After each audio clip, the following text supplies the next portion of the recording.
guys, kasama po natin si kaibigan natin Dwinding Linyo, no? May babala po siya. Masama po ang nako po, impormasyon na to kaibigan. Kung saan inyo nakita na po. Guys, mag-ingat, maghanda sa lahat po ng magsasalubong po ng Kapaskuhan at saka New Year.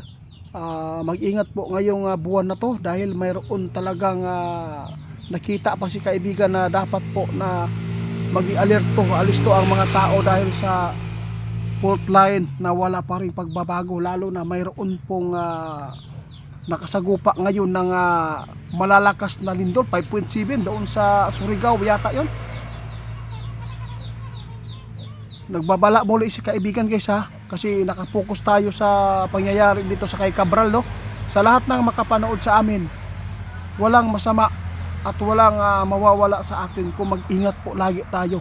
Dahil po yung fault line nakita ng ating kaibigan, kaya ipinapaabot niya ngayon, masama talaga ang lagay nito.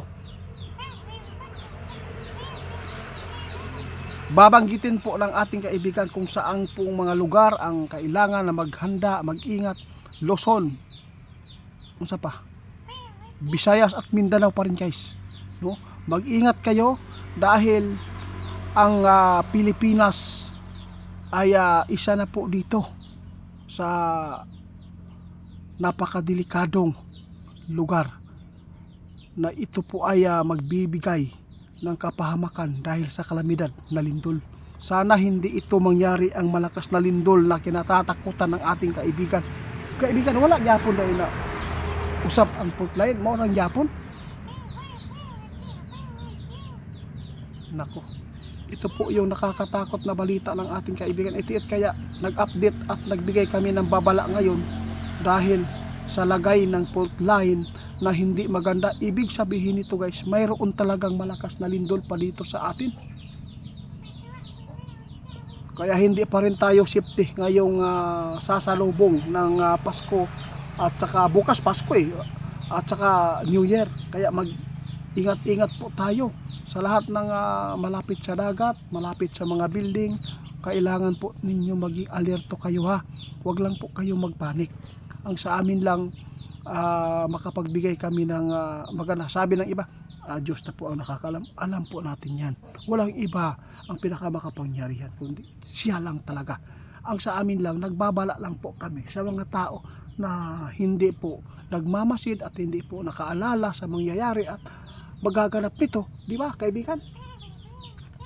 Walang masama ang magbibigay po ng advice, lalo na impormasyon, lalo na ang buhay natin ay nakataya dito.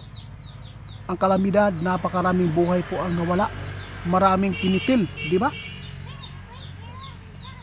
Ayaw ng ating kaibigan na mayroon pong casualty na buhay na mawala dito. Kaya pagpaumanhin na lang po ninyo kung ito po ang aming naipaabot sa inyo, kasi ayaw po ng ating kaibigan na mapapahamak ang tao, no? O hindi po kami, no, hindi kami nag-overpower sa Panginoon natin. Hindi. Ang sa amin lang makapagbigay kami ng ikakabuti sa tao. Sana hindi po kayo magalit. Oo nga, kahit ano pa ang mga sinasabi ng ating kaibigan na nakikita nila. Kaya nga ipinapaabot po namin kasi maraming mga tao na handang manalangin, na masumpa at ipanalangin ang mga hinuhulaan ng mga tao dito sa ating mundo. Lalo na ngayon ay hindi na talaga normal ang ating panahon. Ito ay nagbibigay talaga ng maraming tao ang nakitil dito dahil sa bagyo, landslide, lindol, no? Kaya mag-ingat po tayo sa aksidente ha. Hindi lang po yung mga kalamidad, aksidente. Isa na po dito sa mga tao na nakakalimot, lalo na sa party, napapagana sa inom. Oo. Sinabi ng ating kaibigan noon, napakarami po mga aksidente na mangyayari sa Disyembre. At napakarami na talaga.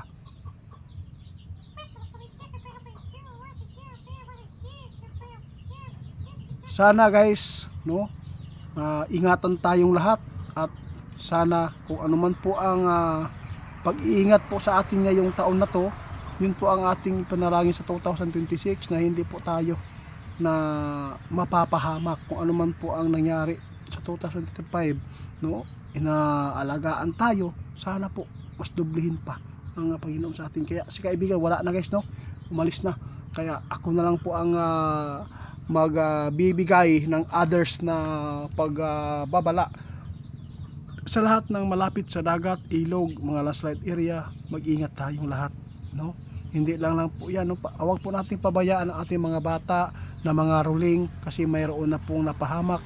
Sana po maintindihan po niyo ang aming mga ipinapabot sa lahat po ng mga nakapanood po sa atin, no.